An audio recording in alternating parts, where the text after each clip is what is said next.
నష్టధన ప్రాప్తి అంటారు. మామూలుగా మీరు అన్న దాన్ని చూసుకుంటే 2 రకాల మనుషులు ఉంటారు. ఎవరు వారు? ఒకళ్ళేమో అప్పు ఇచ్చేవారు, ఇంకొకరు అప్పు తీసుకునేవారు. అప్పు తీసుకునేవారు తిరిగి ఇవ్వడానికి ఇబ్బందులు పడతారు, అప్పు ఇచ్చిన వారు తిరిగి తీసుకోవడానికి నానా ఇబ్బందులు పెడుతూ ఉంటారు, ఇబ్బందులు పడుతూ ఉంటారు. అడిగితే శత్రువులు అయిపోతుంటారు. వారికి వీరికి ఇద్దరికి కూడా ఇబ్బంది లేకుండా ఇద్దరు ఒకళ్ళకి ఒకళ్ళు మళ్ళీ మిత్రులే. అవసరానికి తగ్గట్టుగా తీసుకుంటారు.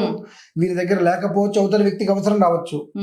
ఇద్దరికి కష్టము నష్టము లేకుండా ఇద్దరు మనశ్శాంతి కోల్పోకుండా ఉండేటువంటి విధానం మనం అనుసరించాలి అని అంటే అది కార్తవీర్యార్జునుడికి చేసేటువంటి శాంతి ద్వారా మాత్రమే అవుతుందమ్మా.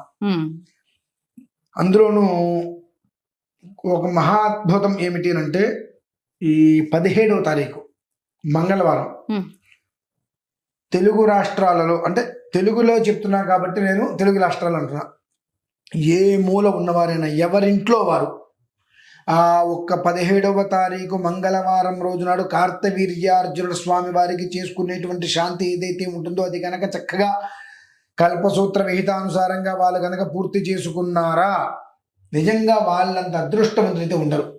ఇది నమ్మినా నమ్మకపోయినా, ఇది అనుభవంలోకి వస్తే అనుభవించిన వాళ్ళు మాత్రమే నమ్మగలుగుతారు. విన్నవాళ్ళు ఏముందిలే అనుకుంటారు. మనం 100 చెప్పచ్చు, అది చేయండి చేయండి అని చెప్పి. 100 కూడా ఉపసంహారం తాత్కాలికం, దీర్ఘకాలిక ప్రయోజనం అనేటువంటిది కార్తవీర్యార్జునుడు.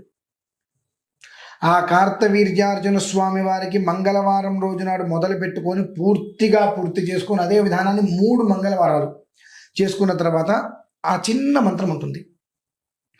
కార్తవీర్యార్జునో నామ రాజా బాహు సహస్రవాన్ తస్య స్మరణ మాత్రేన గతం నష్టంచ లభ్యతే.